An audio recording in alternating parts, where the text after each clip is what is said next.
fini ça avec une céréale Birch Muesli. Passion cuisine, 2 épisodes mardi midi sur TV Rogers.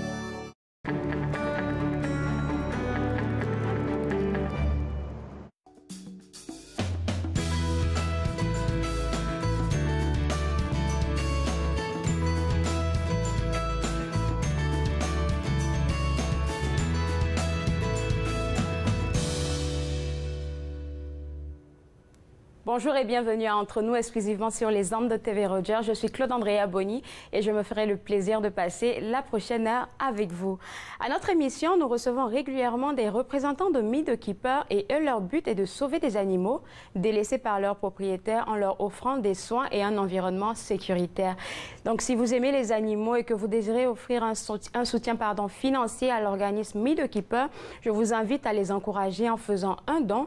Toutes les contributions sont importantes et sont vraiment les bienvenus. Donc, si vous voulez en savoir plus, vous pouvez visiter le site web de Meet the Keeper, www.meetthekeeper.com, ou aussi visiter leur page Facebook parce que ils ont aussi une page Facebook. Donc, vous pouvez juste faire une recherche dans votre barre de recherche Facebook, Meet the Keeper, et puis vous allez avoir accès à tout ce qu'ils font de beau là-bas. On s'en vient avec le jour du souvenir, la semaine du jour du souvenir. Il y a plein d'activités qui se passent dans la région à ce propos. Je commence par vous donner des informations concernant le musée de la guerre. Donc, au musée de la guerre s'ouvre une nouvelle exposition dénommée Victoire 1918 qui vous fait passer au travers des 100 jours avant la fin de la Première Guerre mondiale. Forcément, durant ces 100 jours-là, tous les combattants, toutes les personnes qui étaient sur le pied de guerre ne savaient pas que c'était les 100 jours avant la fin de la guerre. Donc, imaginez un peu tout ce qu'ils ont pu vivre comme traumatisme, comme émotion. Donc, on vous fait découvrir tout ça, ou du moins le musée de la guerre vous fait découvrir tout ça au travers de cette exposition. Il y aura plein d'affaires, il y aura des images, des mini-films et plusieurs autres interactions qui vous attendent avec des personnes qui ont monté ce projet-là. Je pense que ce projet, il s'étend jusqu'en mars 2018. Donc, vous avez le temps de planifier une visite au musée de la guerre pour voir cette exposition dénommée Victoire 1918. Concernant la commémoration même du jour du souvenir, donc pour la semaine, il y a aussi plusieurs activités qui s'en viennent au musée de la guerre. Donc, il y aura des activités, comme je vous le disais tantôt, entre autres la confection des coquelicots et plein d'autres activités. Vous pouvez rencontrer aussi des personnes, vous allez avoir des discussions avec des personnes qui seront là sur place pour vous renseigner sur ce que vous voulez savoir. Donc, vous pouvez faire même d'une pierre deux coups, faire participer à la semaine de la commémoration et en même temps visiter l'exposition Victoire 1918 qui se passe au musée de la guerre. Donc, pour avoir des informations, planifier votre rencontre, vous pouvez aller sur le site web qui s'affiche à votre écran et puis planifier votre rencontre et puis vous y rendre. Il y a aussi le Centre national des arts qui prévoit de belles activités pour vous en commémoration du jour du souvenir. Donc, le CNA soulignera le 100e anniversaire de la fin de la Première Guerre du 5 au 11 novembre. Donc, ça a commencé depuis hier.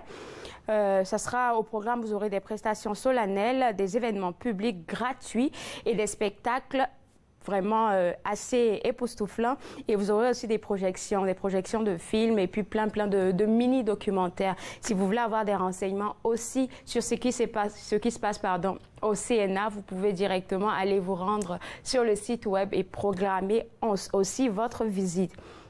Je continue, avec la commémoration de la commémoration du jour du souvenir, Et là, on part maintenant au musée de l'aviation qui, eux aussi, prévoit quelque chose pour vous. Donc, il y aura des activités, plein d'activités que je ne saurais vous dire parce qu'il y en a une multitude. Vous devez juste visiter le site web du musée de l'aviation.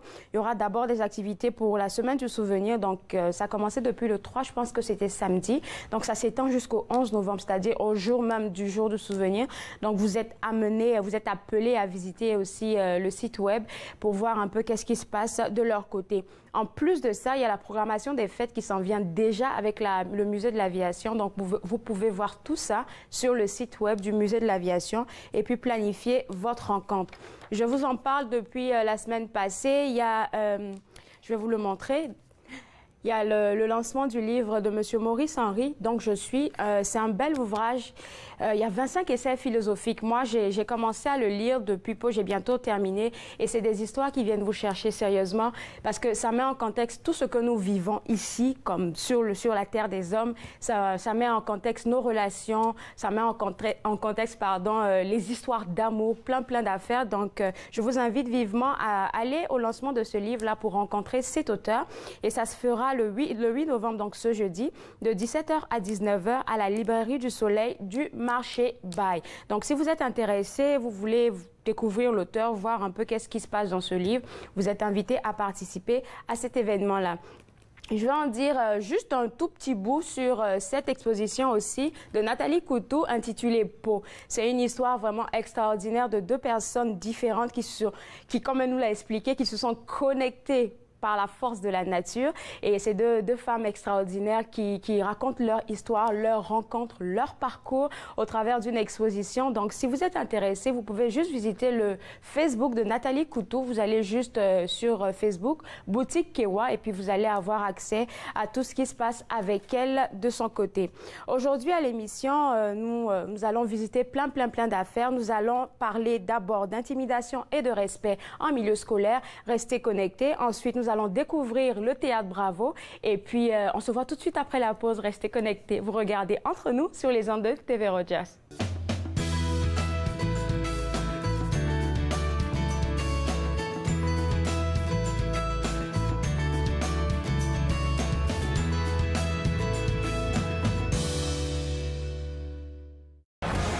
Ne manquez pas notre prochain match du hockey de la LHJMQ, alors que les Sea Dogs de Saint-Jean viendront affronter les Olympiques à Gatineau.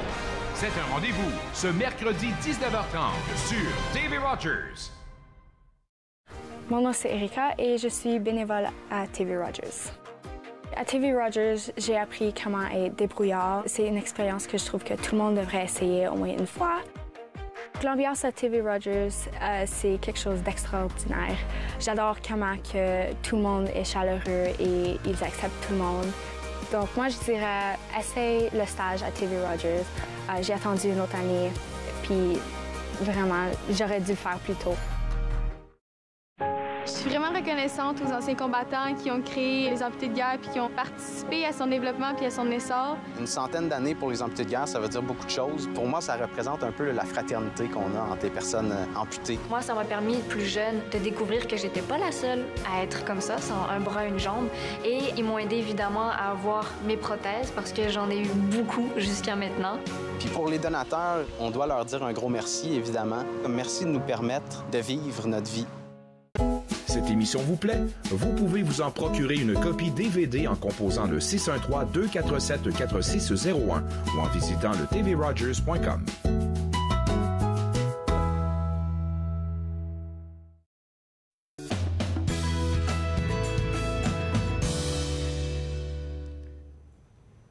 De retour à Entre nous, exclusivement sur les ondes de TV Rogers, je suis avec le directeur général et le directeur artistique du Théâtre Bravo, M. Yves Larocque. Bienvenue. Et puis aujourd'hui, moi, je veux juste vous poser la question, quel chapeau est-ce qu'on porte aujourd'hui? On porte toujours les deux chapeaux. Les deux? On OK, porte toujours d'accord. les deux chapeaux. Alors, est-ce que vous pouvez nous faire découvrir le Théâtre Bravo? Alors, ce n'est pas un théâtre, vraiment, c'est un regroupement artistique. C'est un organisme de service aux arts de la province de l'Ontario. Et notre mission, c'est de promouvoir les artistes visuels professionnels de l'Ontario français. D'accord. Donc, on dit Ontario français parce que le miroir ou bien la société, le tissu de l'Ontario change à chaque année, constamment. Donc, nous sommes là pour faire la représentation des artistes visuels de l'Ontario. Super. Et qu'est-ce que vous offrez comme activité là-bas? Alors d'abord, la plus grande activité, c'est un réseautage. Super. Et ça nous permet, tous les artistes francophones de l'Ontario, de se connaître. Ça veut dire de Hearst, Kapuskasing jusqu'à Windsor, de la frontière québécoise jusqu'à Thunder Bay. Alors, on se connaît tous, on connaît nos pratiques en art visuel et c'est ce qui nous permet, je crois que c'est la plus grande activité, le réseautage, c'est de se connaître. Et de là, il y a des expositions, il y a des publications, on fait des vignettes filmiques, on fait de tout, mais en français, afin que les artistes visuels puissent avoir leur espace à eux et puis se faire entendre quelque part. Exactement. OK. Alors, vous allez nous présenter des expositions. On a parlé d'expositions. Je pense qu'il y a des expositions dont on veut parler aujourd'hui. Donc, il y en a quelques-unes. Alors, il y a l'exposition Fragile qui regroupe 6 artistes de la nouvelle génération en Ontario français qui requestionnent les valeurs de la langue française en Ontario. Alors, la fragilité de la langue. Alors, l'exposition s'est transportée de la Galerie 101 à Ottawa jusqu'à North Bay, de North Bay jusqu'à Edmonton, au Centre des arts visuels de l'Alberta. Et maintenant, elle va se transporter, voyons, à Thunder Bay maintenant, la Thunder Bay Art Gallery. Il y a tellement de choses qui se passent. C'est une expo qui voyage. C'est une exposition itinérante, exactement. Et nous sommes à la fin de cette expo-là, qui a commencé en 2017, si je me souviens bien. Mais les premiers balbutiements en 2016, oui. Et la fin, c'est quand déjà? Ça va être au mois de juin, tout probablement à Toronto. D'accord. Oui. Et puis, concernant cette expo, c'est quoi, des images ou c'est juste des peintures? Ce sont de l'art visuel contemporain, ce sont de l'installation, c'est de la performance. Ici, on peut voir ici un peu, donc vous voyez un peu de l'art médiatique, on voit les 3 écrans au fond. Donc, comme vous voyez, on essaie, évidemment, l'art change. Tout le temps. Tout le temps, tout le temps, tout le temps, et on doit s'adapter aux nouvelles formes d'art, et ce qui pousse aussi nos franco-ontariens et les francophones de l'Ontario à pousser l'enveloppe. D'accord. Donc, la première exposition à laquelle on est invité s'intitule Fragile. Oui. La deuxième, le nom m'interpelle, À la croisée des chemins. À la croisée des chemins, c'est une exposition qui est maintenant, on travaille sur le musée Timmins maintenant. OK. On devrait avoir une réponse d'ici 2019-2020 sur À la croisée des chemins. C'est là où les arts visuels est à la rencontre des métiers d'art. Donc, le métier d'art, le arts and craft, comme on dit en anglais, mais le métier d'art, maintenant, s'anoblit. Il commence à frôler maintenant les arts visuels par des œuvres très, très conceptuelles. Donc, le métier d'art n'est plus un simple objet de poterie, mais ça peut faire partie d'une installation. Oui, donc, à la croisée des chemins. Donc, ce sont des artistes, une vingtaine d'artistes de l'Ontario, qui ont essayé de mettre, non, qui n'ont pas essayé, ils l'ont fait. Ils sont allés à la croisée des chemins. Et là, ils se sont rencontrés où les arts visuels rencontrent le métier d'art. Wow! OK, donc ça fait une deuxième exposition assez intéressante. Oui. Et puis la troisième, je vais la lire parce que Pentadécagone. Oui, Penta, qui veut dire... Penta veut dire 5, si je me souviens. Oui, 5. Oh, 5, OK. Un pentagone, hein? Un décagone, qui veut dire 10. Oui. Et un gone, qui veut dire un côté. Donc, nous avons cette exposition-là, nous avons le petit catalogue ici, qui est ici. Donc, c'est l'alliage, nous avons jumelé un artiste de l'Ontario français, un franco-ontarien, avec un nouvel arrivant de l'Afrique francophone. Wow. Alors, et nous leur avons dit, écoute, vous avez un thème à travailler, vous allez choisir un thème et vous allez faire une vignette, de l'art médiatique qui ne dépasse pas 2 minutes sur le thème que vous allez retenir. Donc on parle de Penta, 5 couples, 10 œuvres d'art et côté qui montre les variantes... les différentes personnes choisies, peut-être? Non, les personnes, les manières que cette idée est véhiculée. Donc, il y a 10 écrans LED dans l'exposition. Ce sont des œuvres médiatiques qui montrent une petite œuvre, un petit clip artistique. J'ai vu le clip, là, il est comme... En tout cas, je sens que ça veut dire quelque chose. Je l'ai vu avec...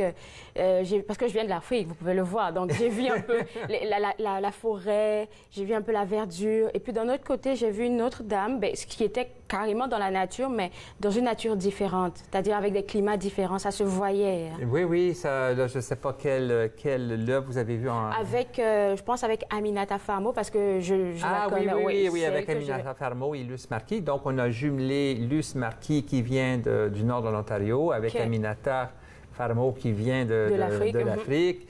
Et donc, elle est du peuple Peul, Aminata, donc tout ce qui est basé sur l'élevage ça se voit du ici bovin. avec son chapeau qu'elle a. Exactement, l'élevage du bovin, alors que notre cher Luce est plutôt anti-élevage, est plutôt vegan. Alors, il y a deux idées qui se rencontrent ici. Donc, c'est l'antispécisme envers le carnivore, quoi. OK. Non, c'est ça. OK, bien super aussi. Donc, on a fini avec les 3 expositions on peut voir avec vous. Fragile, À la croisée des chemins et Pentadécagone. C'est ça. En plus des expositions, vous faites quelque chose d'assez intéressant. On va parler maintenant... On fait tous des choses intéressantes. Oui, moi, j'aime beaucoup cette idée-là par rapport à la rédaction d'une subvention. Oui. Alors, nous consultons beaucoup notre effectif, notre membership, et nous leur avons demandé si nous avions une formation à véhiculer dans tout l'Ontario, quelle serait-elle? Et nous aimerions avoir une formation en comment rédiger une demande de subvention. Donc, ça vient des membres. Ça vient des membres. Super. Donc, nous avons environ 130 membres. Alors, nous les avons consultés et nous avons fait une série de 3 vignettes filmiques sur comment rédiger une demande de subvention gagnante auprès des bailleurs de fonds. C'est ça, oui. Alors, ça, c'était très intéressant. C'est ça qu'on peut voir, là? Exactement. Peut-être un petit peu plus haut, redescendre. On va redescendre. On redescend, exactement. On les voit. Il y a 3 vignettes filmiques. Le projet Vassari, comment rédiger une demande de subvention, stratégie de rédaction. OK. Donc, et je crois que la plus grande erreur que tout le monde fait lorsqu'on rédige, on ne répond pas à la question du formulaire. Alors, ça, on a tendance de voir ça, même dans les salles de cours, on demande une question à l'examen, puis on ne répond pas à la question de l'examen. Alors, on répond, on dit des choses. Oui. Mais alors, si on dit qu'est-ce que c'est, mais il faut répondre c'est quoi. Alors, ça, c'est bien précisé. Les tournures de phrases, évidemment, il faut un bon texte. Alors, tout est énuméré. Et aussi, une vignette filmique, s'il y a un refus, de ne pas le prendre personnellement non plus. Puis il faut continuer à faire des demandes de subvention sans arrêt. Très bonne œuvre. Et puis, il nous reste un peu de secondes, là, mais vous avez aussi une revue. Oui, nous avons un périodique. Je l'apporte ici. C'est le bulletin de notre membrariat, de notre membership. Et donc, c'est ça. Il est diffusé dans tout l'Ontario. Il est diffusé aussi dans les musées, dans les dépôts légaux, au Musée des Beaux-Arts du Canada et aussi à l'Art Gallery of Ontario. Merci beaucoup. Merci beaucoup. De rien. De bonnes choses. Moi, je pense que je vais aller voir pour la subvention, même si je ne fais pas de l'art, ça pourrait m'aider. Ça va vous aider, c'est certain. Alors, si vous voulez des informations, vous pouvez visiter le site web et puis voir un peu tout ce qui se passe du côté de Bravo Art. On prend une toute petite pause et juste après la pause, on parle d'intimidation et de respect en milieu scolaire. Vous regardez Entre nous sur les ondes de TV Rogers.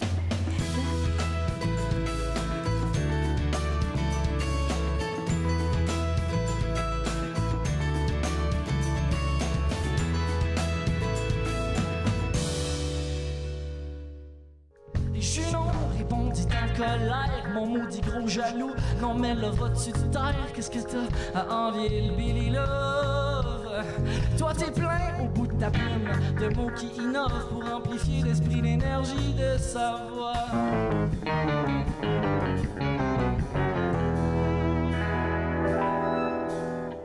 Cesse donc te plaindre, sinon pour te punir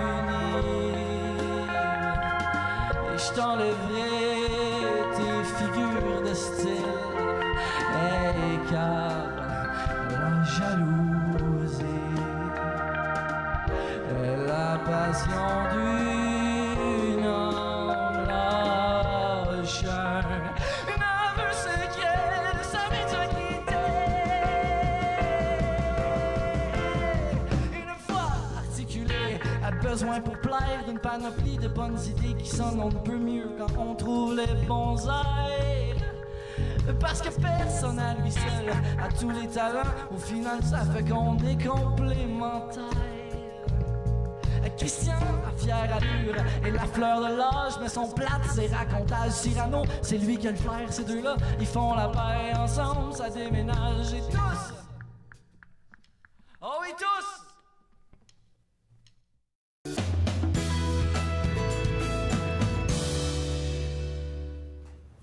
De retour à Entre nous, exclusivement sur les ondes de TV Rogers. Comme j'ai dit tantôt, on va parler d'intimidation et de respect. Et avec moi, j'ai le directeur du service de soutien à l'apprentissage / volet santé et bien-être de l'élève. Puis tantôt, on en a parlé, on parle de santé physique. Santé physique, santé mentale, okay. Bienveillance, sécurité, tout ce qui touche les élèves là, au niveau de la bienveillance. Pour commencer, on parle d'intimidation déjà. Comment on peut définir l'intimidation? Je dirais, l'intimidation se définit par un préjudice causé à autrui contre un autre élève ou contre une autre personne. Ça peut être physique, ça peut être psychosocial, ça peut être social. Et habituellement, c'est répété. Oui. Et puis, il y a toujours un déséquilibre au niveau de... il y en a un qui est supérieur à l'autre. C'est ça que j'allais dire. C'est beaucoup les plus faibles qui se font c'est ça, déséquilibre de pouvoir. intimider. Des fois, ça peut être l'âge. Des fois, ça peut être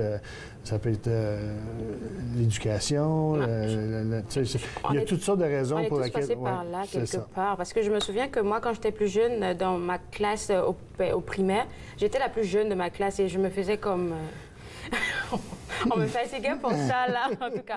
Et donc là, vous apprenez, on va dire, aux plus jeunes à se faire respecter, hein? Oui, bien, disons que globalement, au Conseil, on a plusieurs initiatives pour que le respect soit présent dans les écoles. Okay. On parlait de contrer l'intimidation, prévenir l'intimidation, mais maintenant, on prône le respect plus, c'est plus positif. Okay. Donc, on a, dans toutes nos écoles, les écoles ont une équipe de climat scolaire. Okay. Donc, c'est une équipe d'enseignants, d'éducateurs spécialisés. Et puis, ces gens-là... sont responsables des activités pour promouvoir la bienveillance dans l'école. Et nous autres, au Conseil, on a des coachs qu'on appelle. C'est des personnes qui accompagnent ces écoles, ces équipes-là dans chacune des écoles. Des professeurs? Ou... C'est des travailleuses sociales, oui. Donc, eux autres, ils sont présents aux rencontres mensuelles et puis ils s'organisent pour diriger un petit peu là, les activités puis la façon de faire pour promouvoir le climat scolaire dans l'école. Okay.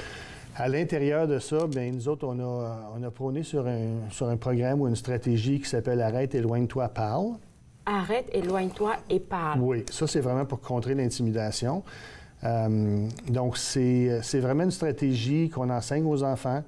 On a même préparé des leçons sur tableau blanc interactif, sur les TBI.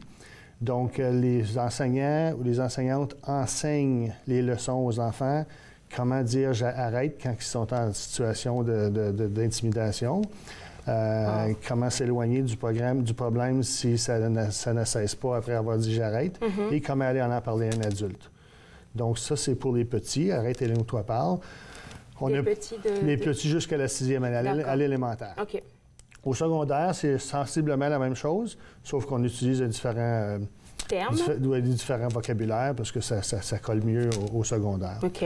On a produit des affiches qu'on a dans toutes les écoles qui démontrent les 3 étapes du programme. Okay. On a aussi dans les leçons, Arrête, éloigne-toi, parle, on a aussi une leçon sur comment réagir quand tu es témoin.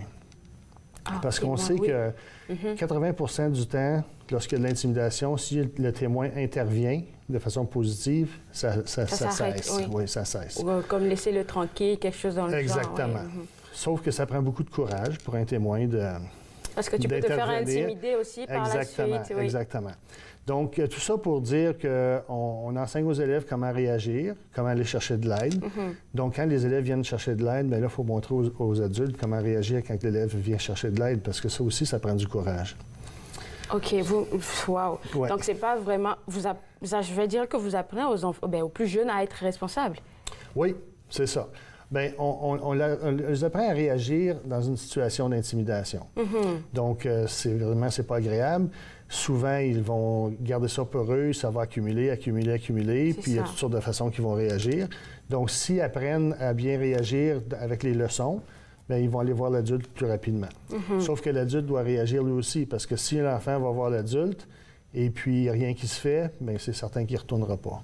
Oui. Donc, on a développé une capsule vidéo pour modéliser comment réagir quand tu es un adulte, quand il y a un adulte qui reçoit un enfant pour dire mais, je me fais intimider ou je vis telle situation. Donc, qu'est-ce qu'on fait? On va voir la direction, on en parle.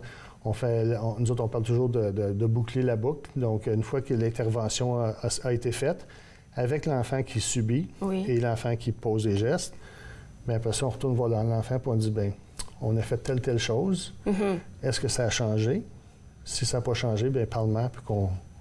Donc, on a toujours une communication qui demeure avec l'enfant pour que l'enfant se sente bien là-dedans, pour qu'il se sente appuyé. D'accord. J'ai juste une question qui vient de me venir à l'instant. Est-ce que, par exemple, quand il y a de l'intimidation, est-ce que c'est bien de les confronter comme toutes les deux personnes? C'est pas une bonne idée. Parce qu'il y a toujours un déséquilibre de pouvoir. Donc, si on les met ensemble, le déséquilibre va probablement s'accentuer. Donc, on travaille les deux élèves séparément. On a même développé des plans d'intervention pour l'élève qui subit l'intimidation et aussi l'élève qui pose des gestes. Parce que souvent, l'élève qui pose des gestes, c'est lui qui a besoin de plus d'appui. Parce que... Oui, parce qu'il y a une raison. C'est vrai, il y a une raison pour laquelle il réagit comme ça, qu'il se comporte comme ça. Parfois, l'élève lui-même subit de l'intimidation, donc c'est sa façon de se protéger. Il y a toutes sortes de raisons. Donc, il faut vraiment intervenir avec l'élève qui pose des gestes, pas nécessairement au niveau de donner des conséquences, mais donner de l'appui et de l'aide. OK. Donc c'est pas vraiment pour le réprimander, mais pour lui montrer, en fait, qu'il accepte de voir par lui-même que ce qu'il fait, c'est pas bien. Exactement. OK. Et on va prendre la pause tantôt, mais il y a l'anecdote que j'aimerais qu'on rappelle ici, là, devant tout le monde, avant de passer à la semaine du respect dont on parle dans le deuxième bloc. Alors, c'était la semaine de l'intimidation. Oui. En 2012, la loi de l'éducation a changé, puis tout le concept d'intimidation est entré là-dedans. C'est là que la troisième semaine de novembre est devenue la semaine officiellement, la semaine de sensibilisation à l'intimidation. Oui. Mais dans les écoles, les élèves disaient, surtout au secondaire, ils disaient « Ah, c'est la semaine d'intimidation, donc on peut intimider. » Donc, on s'est reviré de bord, puis on a dit, bien, vu qu'on veut être positif, on a changé de nom, puis on appelle maintenant ça la semaine du respect. Je pense que c'est bien mieux. Alors, on va prendre la pause. On va prendre une toute petite pause, et juste après la pause, on ne va pas parler de la semaine de l'intimidation, mais maintenant de la semaine du respect. Vous regardez Entre nous sur les ondes de TV Rogers.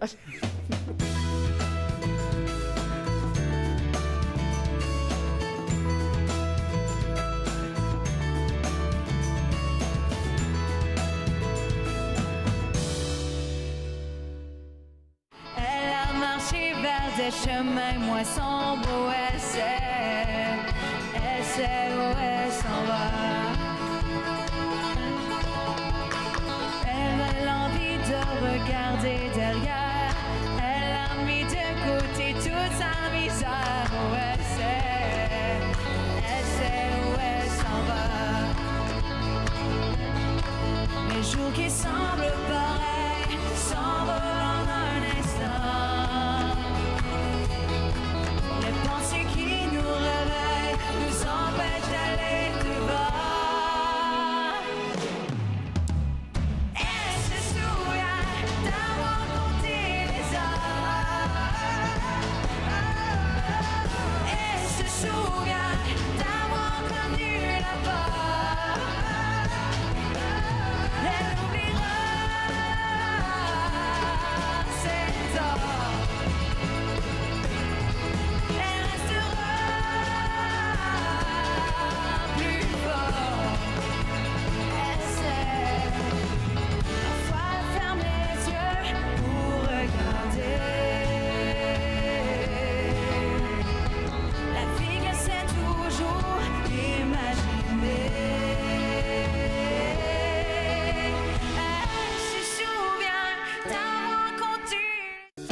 De retour à Entre nous, exclusivement sur les ondes de TV Rogers. On parle maintenant de la semaine du respect. Donc, suite à l'intimidation, on en a parlé un peu dans le premier bloc.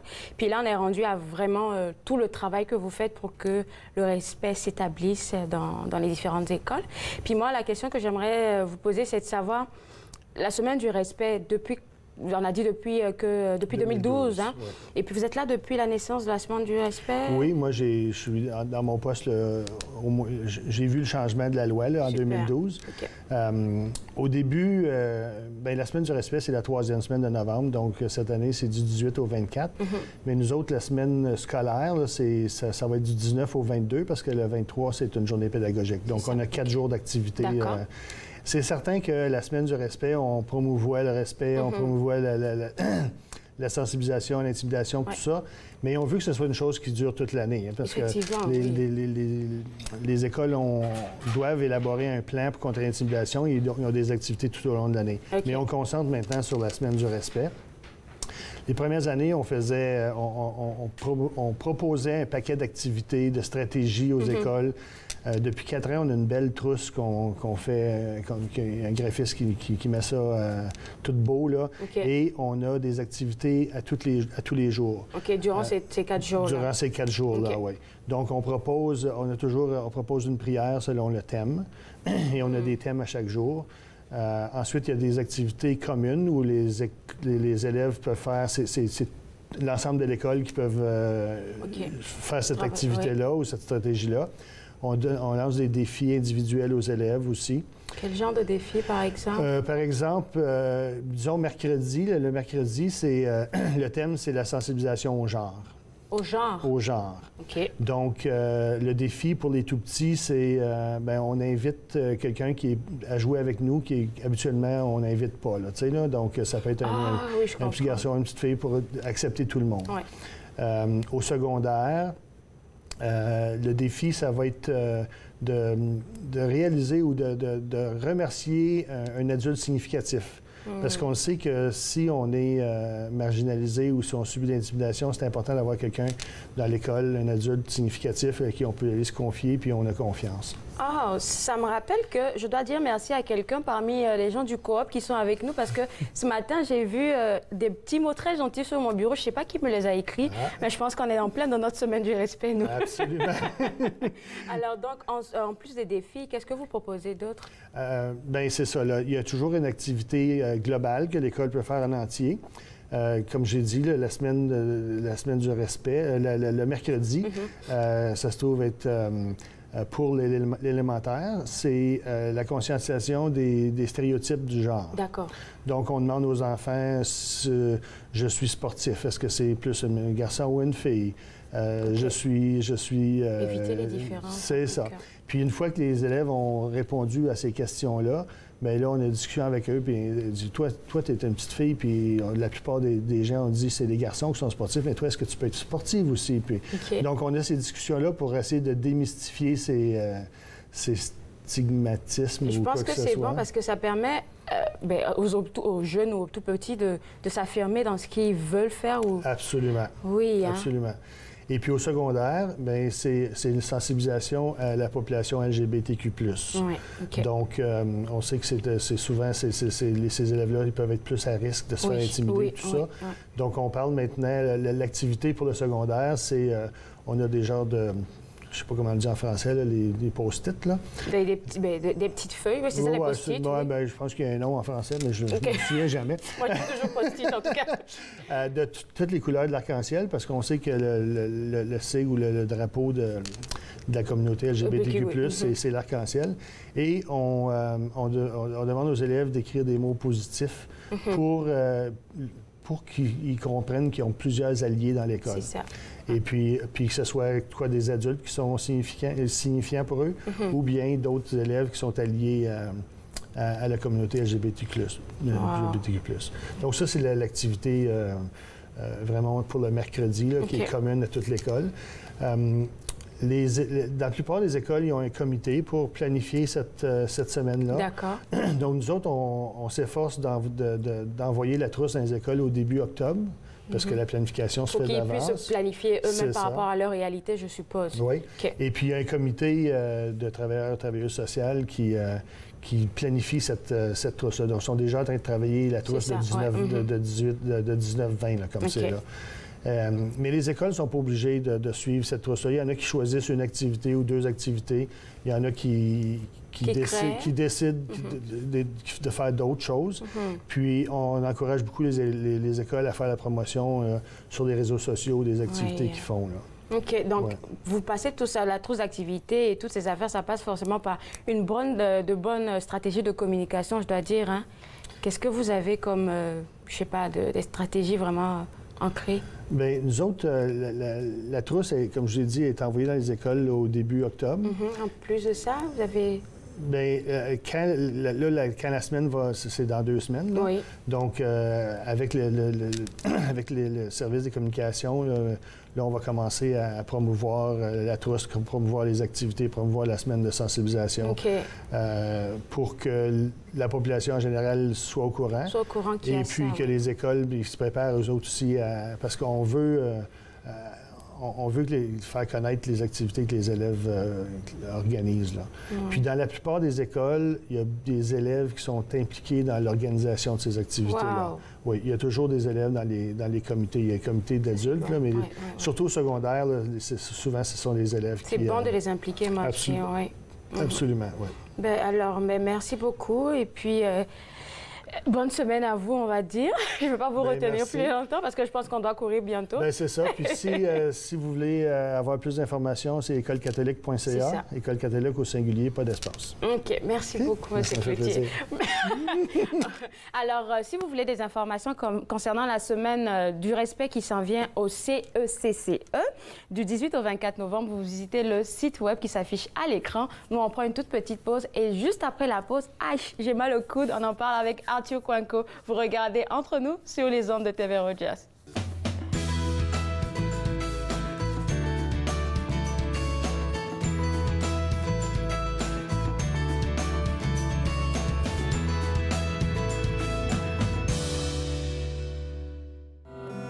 Y'a pas de presse ce soir.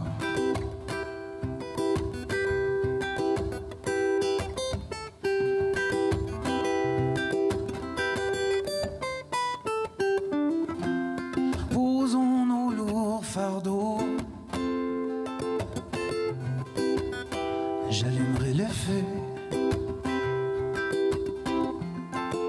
Posons nos lourds fardeaux. Je me perds dans tes yeux, scintillante passerelle me portant si haut, si haut. Au-delà de ces lourds fardeaux.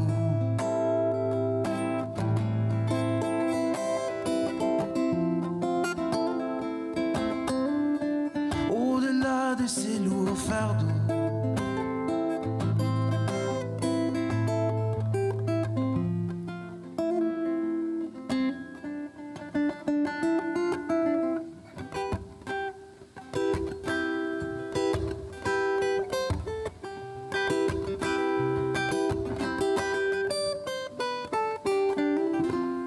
Y a pas de presse ce soir.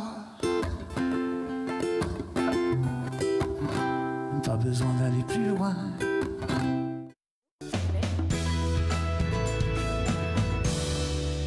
De retour à Entre nous, exclusivement sur les ondes de TV Rogers. J'étais en train de vous mentir, mais ça m'a vite rattrapé. C'est pas mon coude ici, c'est mon poignet. Mon coude, il est là. Bon, alors, aujourd'hui, on va parler des mots ici, au coude, c'est ça? D'accord, oui. Et tu nous as envoyé... en tout cas, exactement, tu as raison, parce que tu peux avoir un problème d'origine à la coude, mais les symptômes sont dans le poignet. Mais c'est ça, voilà. Je vais te montrer. OK, donc j'ai vraiment mal au coude. Raison. Alors, ça, c'est mon coude, hein. C'est mon bras en mais entier. ouais, je veux parler un peu de l'anatomie, parce que dans le bras, il y a beaucoup des os, des longs os, mais spécifiquement au coude, il y a 3 os. Et on appelle ça l'humérus. L'humérus. À côté, la radius. Et partie interne, ulna. D'accord. Et les mouvements dans le coude, c'est comme ça, flexion, extension. Extension, oui. Mais il y a aussi des autres mouvements. Il y a pronation et supination. Wow. Alors avec ton coude fléchi comme ça, tu peux faire ce mouvement. OK. Et il y a aussi des mouvements au poignet, comme ça, comme ça. Et les muscles qui s'attachent au poignet aussi attachent au coude et l'avant-bras. Et parce que les mouvements qui arrivent au coude, c'est multi-axial, c'est pas juste comme dans une direction. OK. Et on utilise ça comme toute la journée, soit si on reste devant l'ordinateur, dans une certaine position, on peut développer des problèmes comme des tunnels carpiens, mais aussi dans le coude. Mais c'est des gens qui travaillent physiquement, alors des ouvriers, des plombiers, des mécaniciens. Mais aussi, ça arrive aux athlètes, comme les joueurs de tennis, des joueurs de golf. Et on a des conditions spécifiques pour ces gens-là, parce que ça arrive dans une région spécifique. Alors, les joueurs de tennis peuvent développer un problème ici, dans la partie latérale. L'articulation qui s'appelle épicondyle latéral, c'est à côté. Ouais. Il peut développer une douleur là, ça donne de faiblesse dans ces muscles-là qui font extension du poignet. Ah, c'est qu'il y a quelque chose qui bouge ici? Oui, c'est ça. Ah, OK. Ça. Et ça s'appelle tennis elbow en anglais ou épicondylite latéral. Et l'autre partie, c'est golfer's elbow ou épicondylite médial. Et ce sont tous les muscles qui s'attachent. Ils font la flexion des doigts et la flexion du poignet comme ça. OK. Comme ça. Alors, dépendant de la présentation, si la personne vient avec un problème soit là ou là, ça peut être soit une épicondyle latérale ou médiale, golfer's elbow ou tennis elbow. D'accord. Donc là, ici, aussi, on est... Tu peux voir. Oui. Et ça, quand ça fait juste mal, ça s'enfle ou qu'est-ce qui se passe quand... Bonne question. C'est un problème répétitif. Alors, si une personne fait un mouvement répétitivement ou reste dans une position longtemps, ça peut développer cette sorte de condition. C'est enflure, inflammation, ça peut être douloureux au toucher. Ça va sentir un peu même chaud. Et aussi un manque de flexibilité. Alors, si j'essaie d'étirer le muscle comme ça fait mal là. Ou même si j'essaie de lever quelque chose, ça va causer un problème là spécifiquement. Ça, ouais. Et voir le médecin, voir le physio. Et là, on commence avec un traitement de réduire l'enflure, réduire la douleur, et ensuite faire des exercices de renforcement, des exercices d'étirement.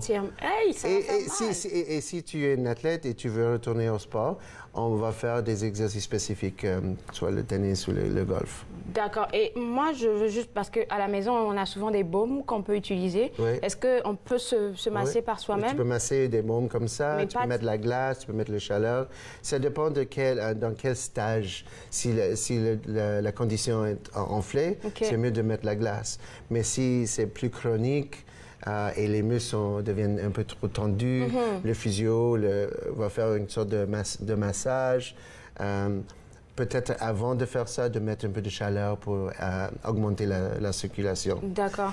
Ouais. Et puis, tu as dit que s'il y a des joueurs de tennis qui sont en activité, on peut aider. Ouais. Mais est-ce que tu penses que c'est possible de se faire traiter, peut-être se faire masser, puis de continuer à jouer? Parce que là, ça fait mal. Oui, c'est sûr. Oui, c'est sûr. Et, si on traite ça conservativement avec le physio, ça va prendre du temps. Le repos, tu peux même porter ça. Ça, c'est un support. Pendant la journée, oui. Pendant la journée, pendant que tu travailles.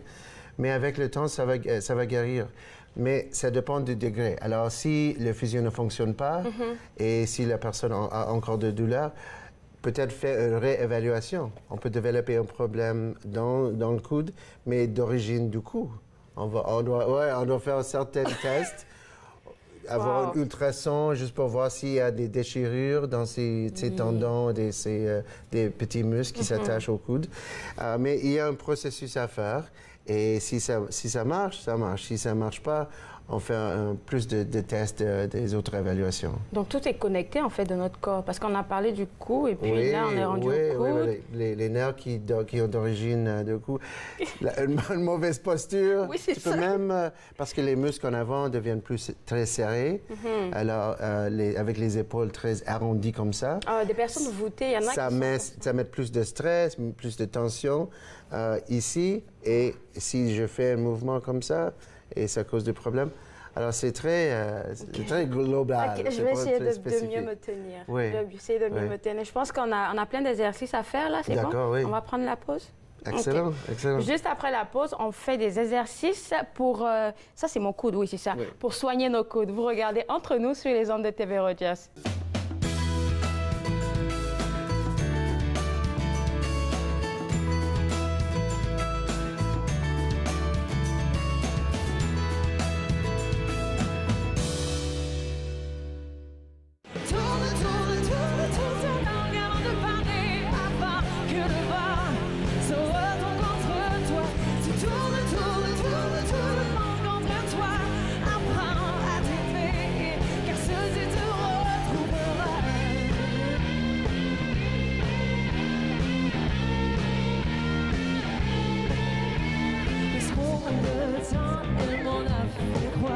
Entre ce qu'elle est et ce qu'elle pense, un double jeu qui ressort tôt ou tard, qui marque la fin de mon silence. Prends garde à toi, tu as parlé trop fort. Comment peux-tu dormir sans aucun remords? Tourne, tourne, tourne, tourne ta langue avant de parler, avant que le vent se retourne contre toi. Tu tournes, tournes, tournes, tournes.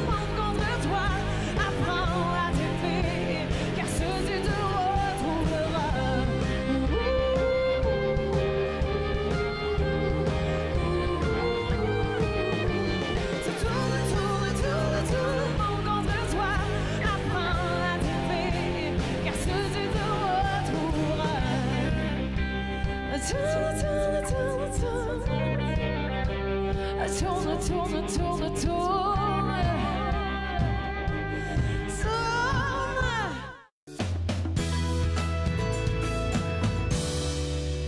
De retour à Entre nous, exclusivement sur les ondes de TV Rogers, je vais faire des exercices pour vous. Arthur, qu'est-ce que c'est que j'ai en main? Ah, ça, c'est pour évaluer ta force d'attrape. Ah, d'accord. Et là, je vois qu'il y a des, il y a des normes. Des normes comme ça, oui. On a parlé de la moyenne. C'est quoi la moyenne? Ben, pour toi, c'est comme 70. Toi, tu vas faire comme ça. Et on Juste va avec voir. Une seule main. Oui, avec une seule main. On va voir. Et c'est... Wow, c'est 80. Oh non, non, c'est 60 actuellement. Non, attends, j'essaie encore. Non, non, non, tu essaies avec eux-mêmes. Ce qu'on va faire des exercices. OK. Et ensuite, on va réévaluer. C'est très important d'avoir une ligne de base. Oui, la base. Donc, je reprends. Exact.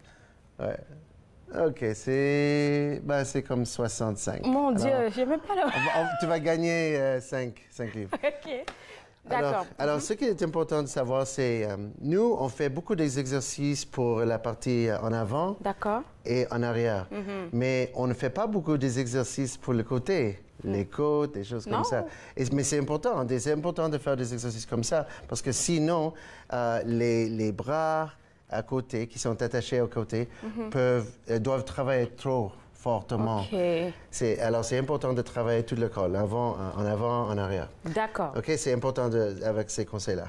Alors, ce que j'ai apporté, c'est excellent. Tu peux avoir ça, utiliser ça à la maison. OK.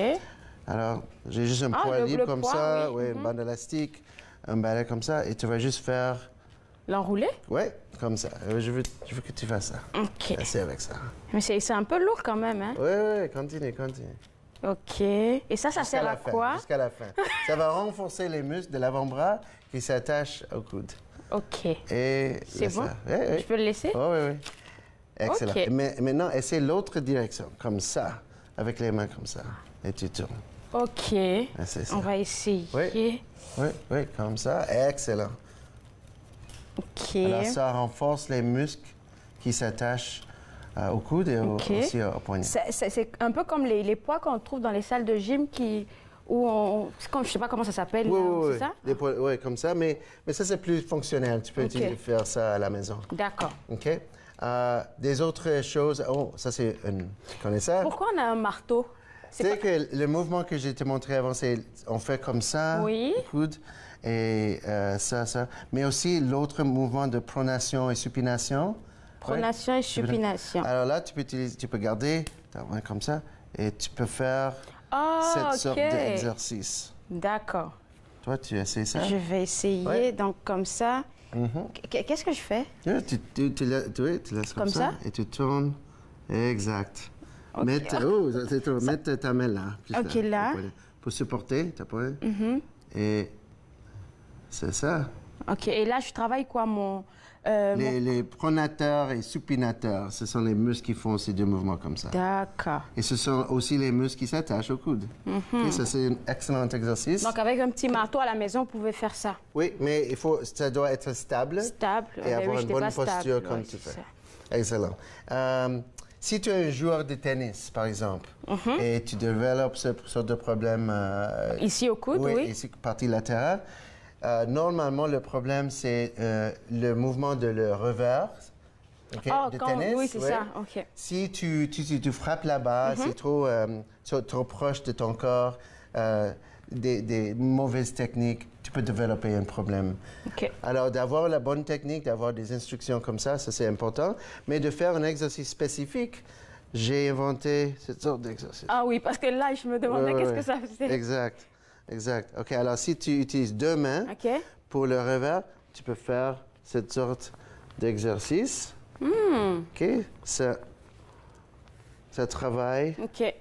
C'est bon pour les joueurs, hein? Oui. Et si j'utilise une main, il y a des joueurs qui... ça bouge. Tu regardes, oui, ça entraîne ça. Alors, ce qu'on a fait avant, c'est plus comme global pour l'avant-bras. Ça, c'est plus spécifique pour des athlètes de tennis. D'accord. Aussi, on peut utiliser quelque chose comme ça, on appelle ça flex bar. C'est... Où est-ce qu'on peut le trouver? Tu peux trouver n'importe quelle clinique de physiothérapie. Il y a des endroits pour acheter. On va aller chez toi, oui. Oui. Il y a un exercice spécifique qui s'appelle Tyler Twist. Et c'est pour épicondylite latérale. Et comment je fais?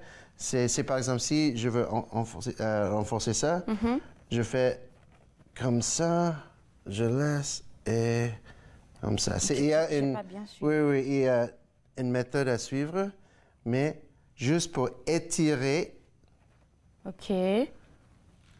le muscle comme ça. Tu peux essayer. Tu tiens comme ça. Oh non, je suis... OK. Tu mets comme l'autre texte comme ça. OK. Tu pousses. Je tourne dans ce sens. Et tu laisses comme ça. Puis je tourne encore. Oui, et tu tournes et tu laisses. Une dernière fois. Ça demande de la force quand même pour faire ça. Je pensais que c'était mou comme objet. Une balle aussi, juste pour... Oui, je le vois bouger. Essaye ça juste une fois. Oui, mais moi, pourquoi le mien, il ne bouge pas comme le tien? Parce que je ne fais pas beaucoup de sport, c'est ça? Non, il faut faire plus des exercices. Mais là, je vois que c'est vraiment là qui fonctionne. Alors, on augmente la circulation et toute l'activité musculaire. D'accord. Et pour terminer, juste pour les poignets. Parce que... C'est relié, comme tu as dit tantôt. On fait ça juste pour quelques secondes et on va retester pour voir si... ça change la force. Si je ne dépasse pas, tu peux dire que je dépasse, ça ne fait rien, hein? Personne ne voit. Hein? On ne voit pas. OK. Comme ça, c'est bon? Oui. OK. Alors maintenant, c'est le temps. Et on va voir. OK, je me concentre. OK. Et c'est 70. 75 actuellement, regarde. Bravo à moi. 80. Bravo. Alors, et pas de douleur? Pas de douleur, pas de douleur. J'ai forcé un peu parce que je voulais avoir mes 70 là.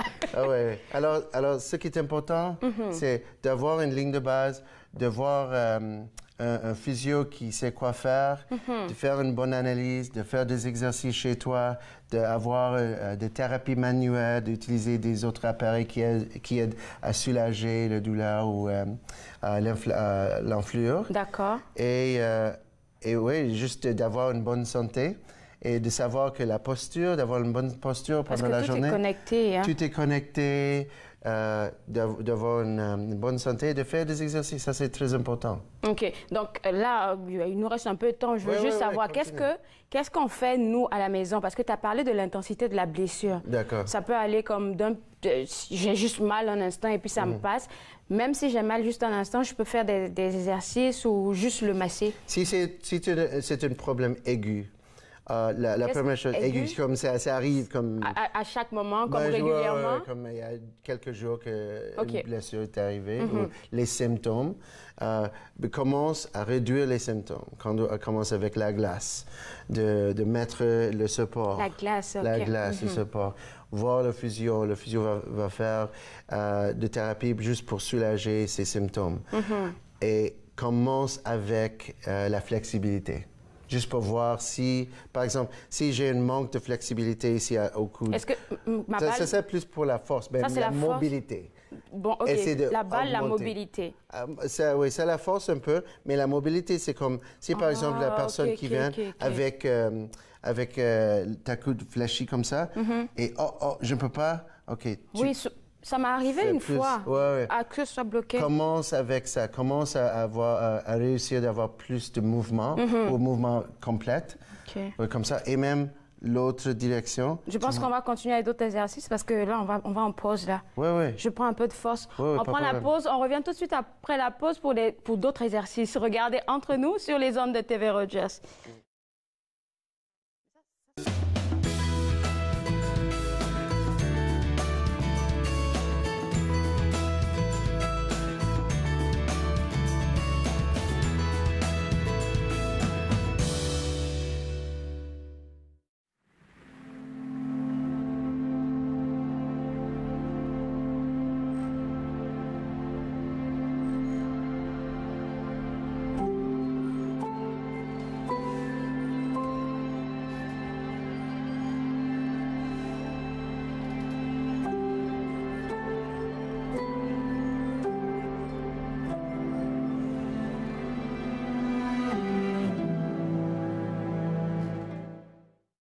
À Ma vie, mon assiette, cette semaine, nous parlons marathon et sclérose en plaques avec Linda Houle-Robert et Petits délices pour l'été avec Caroline Sanson. Ma vie, mon assiette, vendredi 20h sur TV Rogers.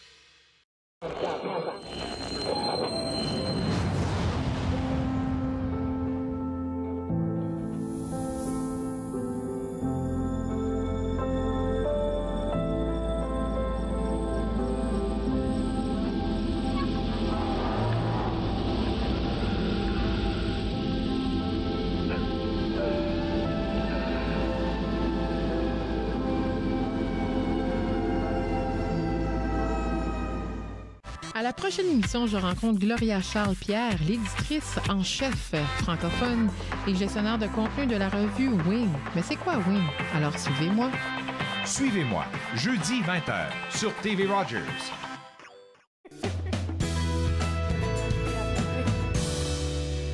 De retour à Entre nous exclusivement sur les ondes de TV Rogers. Arthur, tu me disais qu'on a travaillé la mobilité, c'est ça? Oui. La force aussi. D'accord. Puis là, maintenant, tu as parlé de l'étirement. OK. Oui.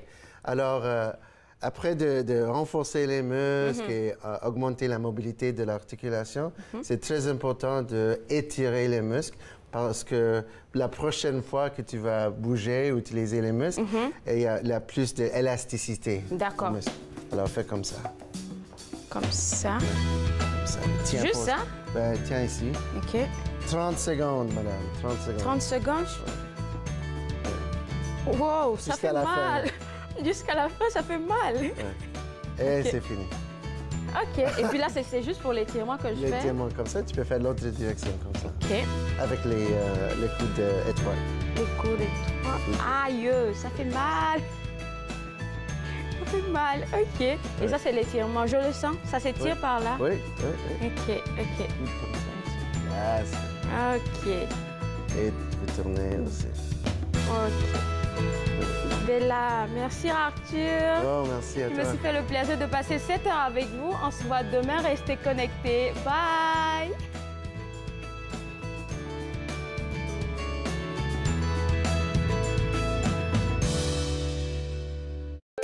Faites-nous part de vos commentaires en composant le 613-521-2323 par courriel sur Facebook et Twitter.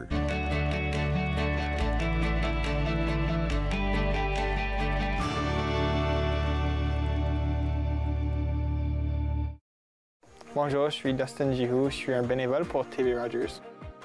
TV Rogers m'avait appris à vraiment être meilleure personne d'équipe, puis aussi de me dégénérer un petit peu parce que j'avais du trouble avant avec des personnes, mais maintenant c'est plus comme, je suis plus confortable juste être avec des personnes. Quand j'ai commencé le semestre, j'ai pris des bons amis, puis c'est facile de faire des amis quand vous travaillez ensemble, puis vous allez pour la même chose.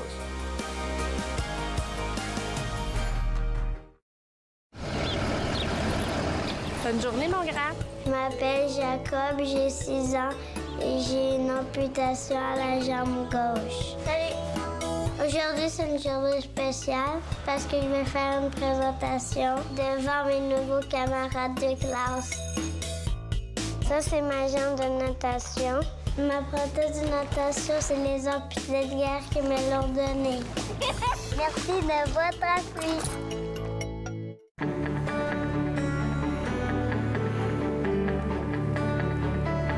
Regardez TV Rogers, Ottawa.